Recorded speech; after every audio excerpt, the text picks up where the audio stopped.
Outright winners, head-to-head matchups, top finishes, Draftkings, Darlings, and more. Welcome, everyone, to the golf playoffs. It's finally here. The FedEx St. Jude top 70 golfers in the world are going to be playing. And for the you live fans, I know some of the top 70 golfers are on a different tour. Anyway, Jan and I are going to be breaking down. Let's bring Jan in, my fellow golf betting expert. We're going to get to the course breakdown. We're going to get to everything else. But as always, we start with tales from the courtesy tent. These are the worst shots or the funniest moments. I'm going with the funniest moments theme. I have two. The first is Brooks Koepka going nuclear on himself for missing out on the playoffs. He's like, it's just truly pathetic that I can't break into the top 70. Like ripping himself and ripping on some of the other golfers about how bad they are and how bad he is, and everything's got to change. And we're making some. I appreciated the honesty. But definitely the story going viral, the guy in St. Louis who faked the hole-in-one.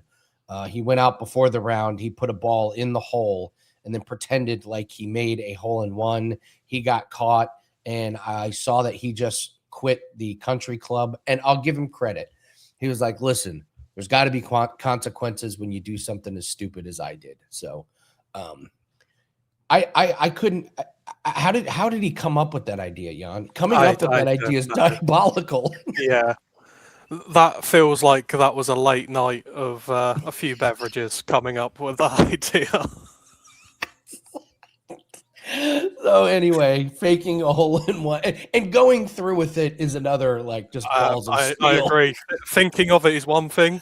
Going through with it is a totally different game entirely. Yeah.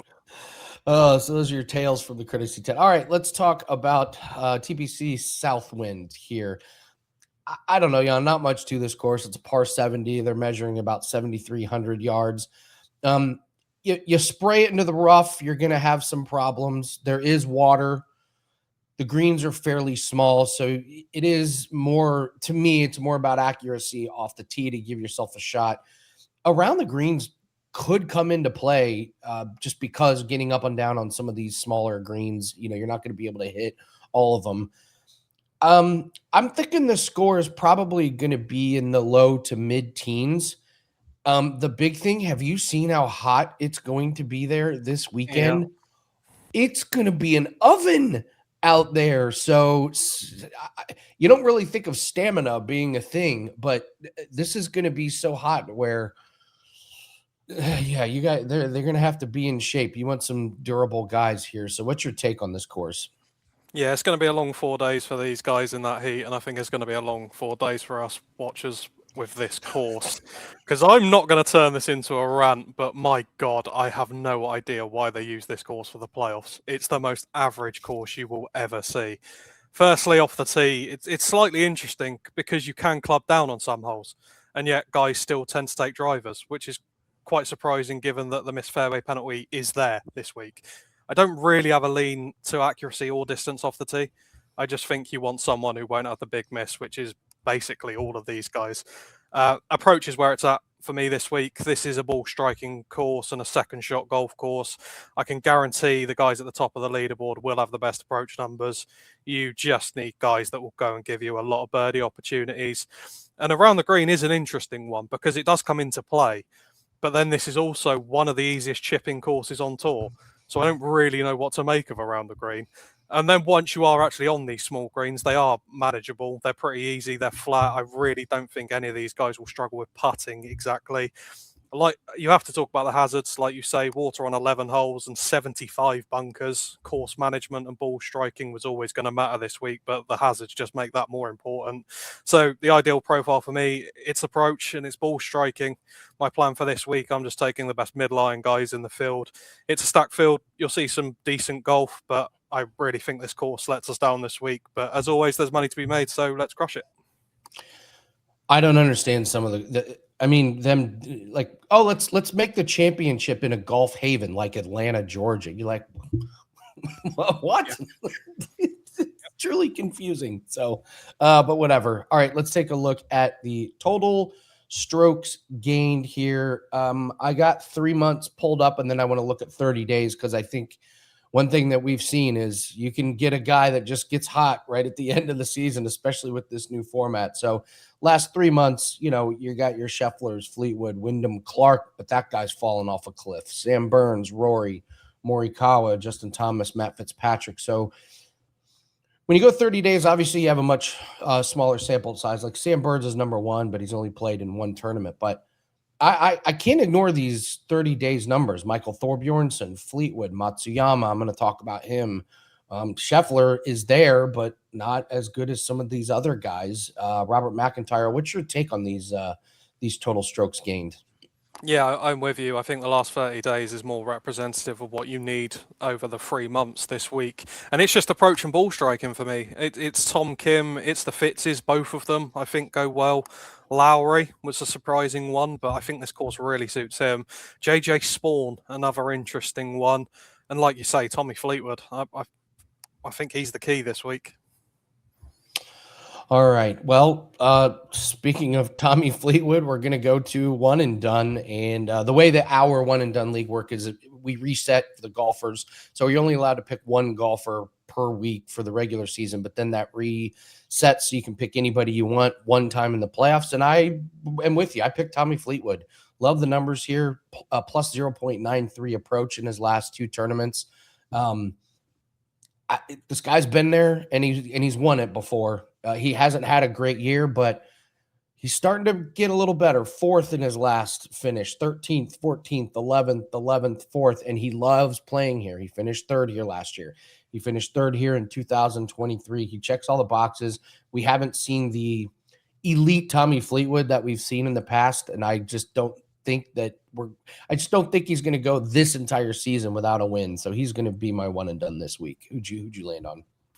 I am taking Tommy Fleetwood this week. Oh, wow. I think it's been a very Tommy Fleetwood year. I think he started very slow and then has just peaked at the right time to go and give this playoffs a real good go. There's 11 top 20s and only 1 miscut this year. He's one of the best ball strikers and course managers in this field. This course just allows him to play his game. He gets to use his elite irons and set up birdie putts on basically every hole. All these bunkers and the water don't even come into play with Fleetwood. He's just so accurate with the driver and his irons that they aren't even on the course that he's playing. He's now had 7 top 15 finishes in his last 8 events, which is staggeringly impressive. Like you say, he came 3rd in this last year. He's been one of the best players on tour this year. This course suits him.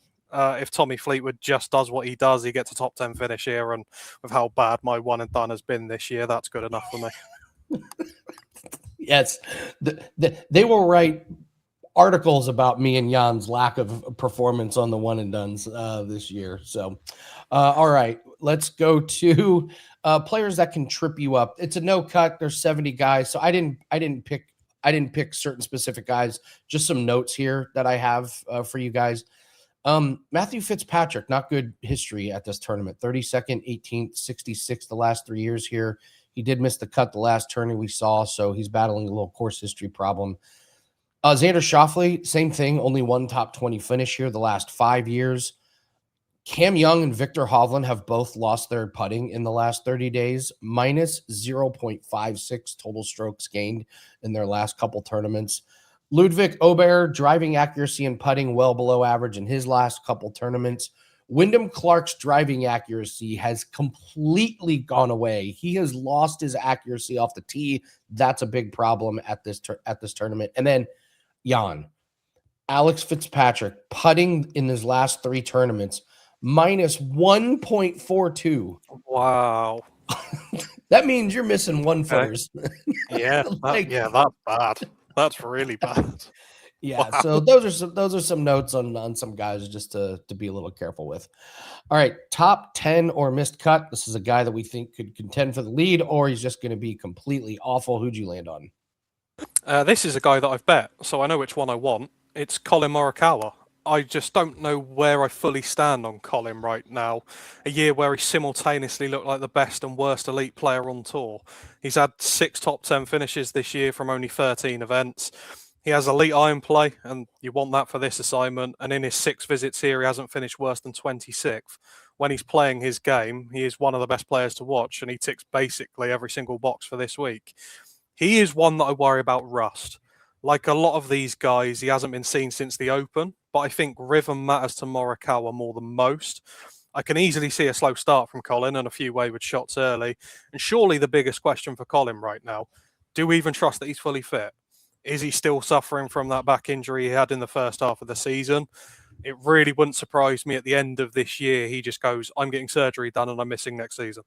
If Colin turns up, he has everything you want here, which is why I've bet him myself. There just is a lot of questions about where his current game and, more importantly, where his body is at, making Colin Morikawa my miscut or top 10 this week. I'm going to go with Jackson Koiven. We've seen this guy all over the place, and it makes sense. Younger player like this. He has a win. He has a 10th. He also has a miscut, 31st, 29th. I just don't. He seems like the spotlight doesn't bother him, but in playoffs, it's just a little bit different feel. The pressure's ramped up a little bit. So nothing would surprise me from this guy. I could see him in the top 10. You look at his stats, and his stats are fine. They're good. But they're also way up and down. I mean, he went miscut win in back-to-back tournaments.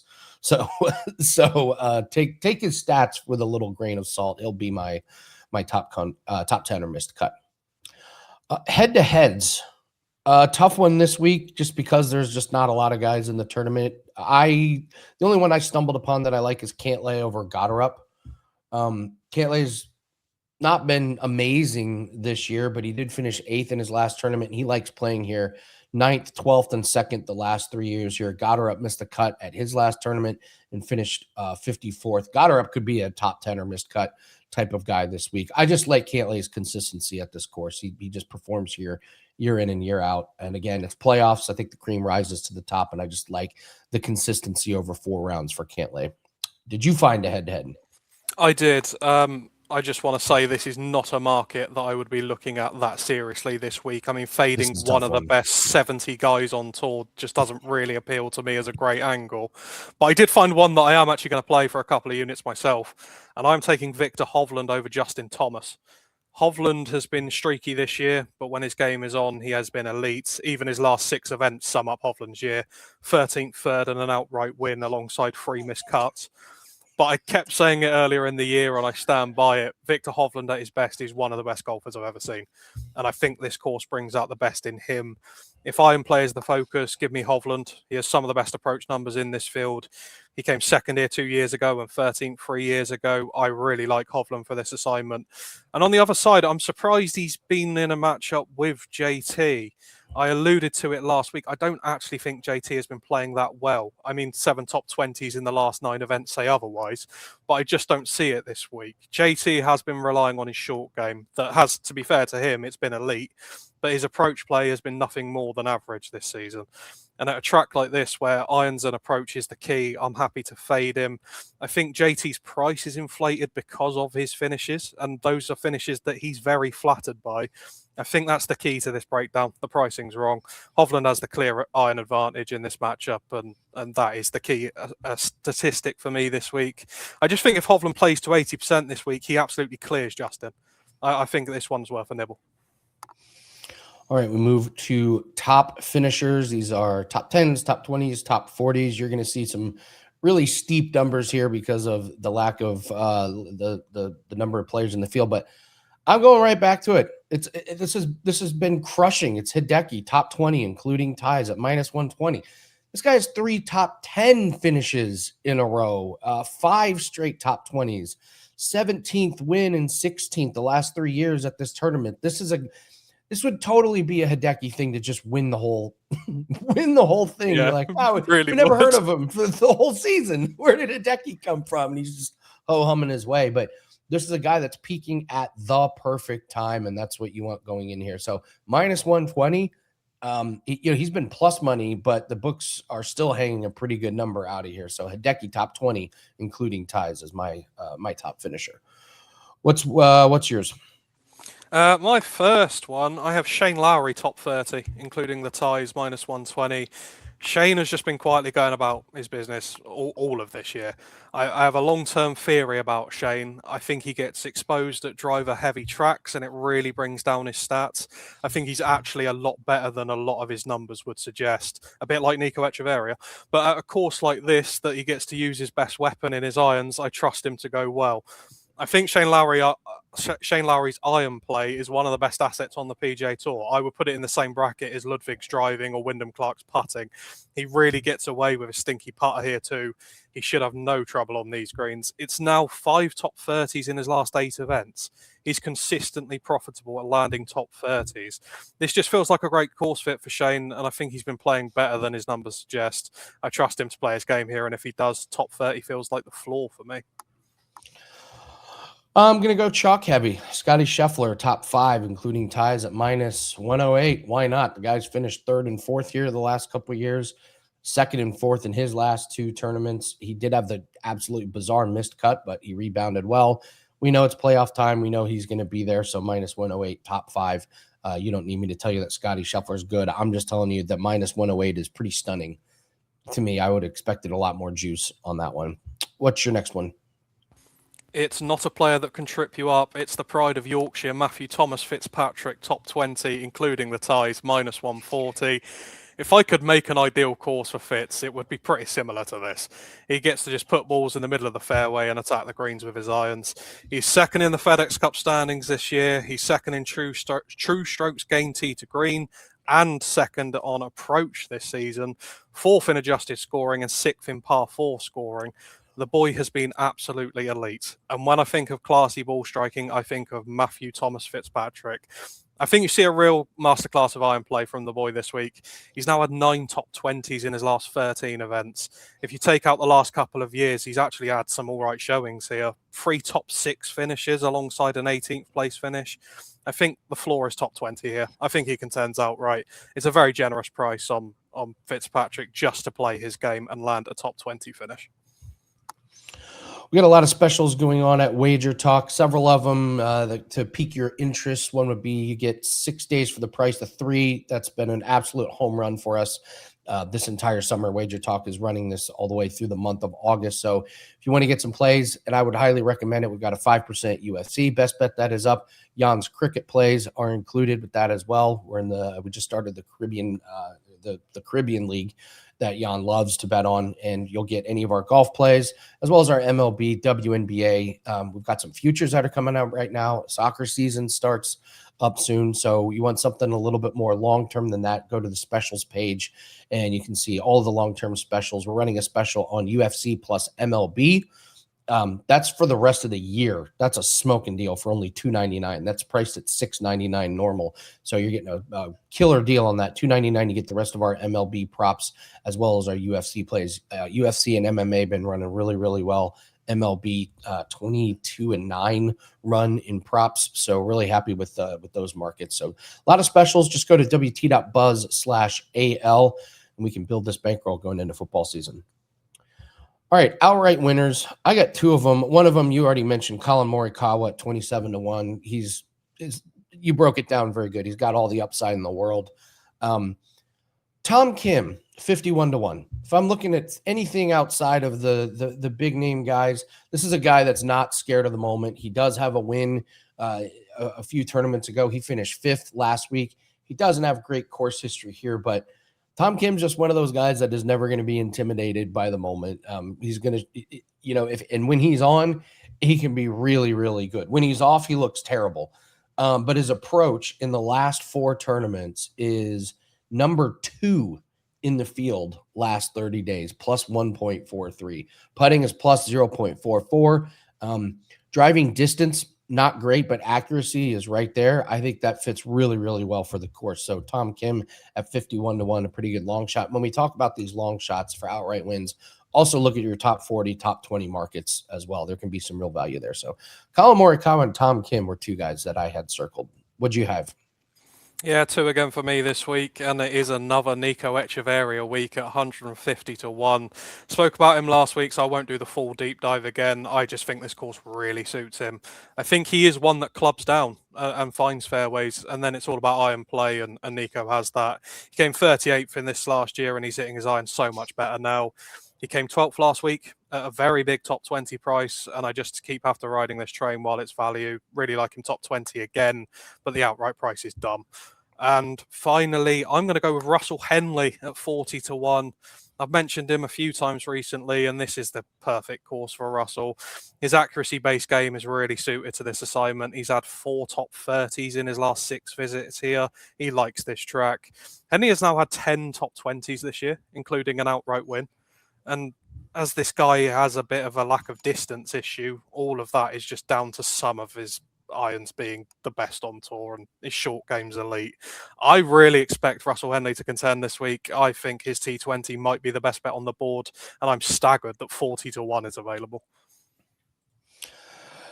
Yeah, I look. You're right. This course just screams Henley. Plunk it out in the fairway. Take your birdies whenever you get a chance, and then all of a sudden, Russell Henley's in 3rd place on Sunday. So, and we haven't seen more than 4 shots of his all week. No, so it's never on the broadcast. You go on a date of golf and you look up all of these guys' stats, and you're just like, how has he been playing so well? I haven't seen this guy in 4 months, and he's like 7th in the world rankings. You're like, what is going on? Yeah, but they'll show Rory 10 shots out of the lead every 5th hole. Yes. Yeah. It is funny when you do look up some of these. You're like, wow, that guy's top 5 in total strokes gained. I don't even know what he looks like. Eric, all right. No idea what he looks like. Yeah, absolutely. All right. We're going to end the show with DraftKings Darlings. Banger of a lineup last week. We had Brennan, so that got us 44th out of a lineup in a contest of 275 people. So you're getting 4 rounds from all these guys, so you don't have to worry about the cut issue here. So I'll start my lineup with Sung JM at 6,700. He's fairly accurate off the tee. Irons have not been good, but his scrambling and putting has been above average. He's finished 14th and 15th the last 2 weeks, and he did finish 17th here last year. So a little bit of upside for Sung J.M. Jacob Bridgman at 7,200. He finished 17th here last year. 3 straight top 30 finishes. He's not long off the tee, but he is accurate. That's important at this course. In the last 30 days, top half in this field in total strokes gained. And I'll round up Darlings with 7,500 on Ricky Fowler. 8th, 18th, and 15th, the last 3 tournaments. He goes on some streaks.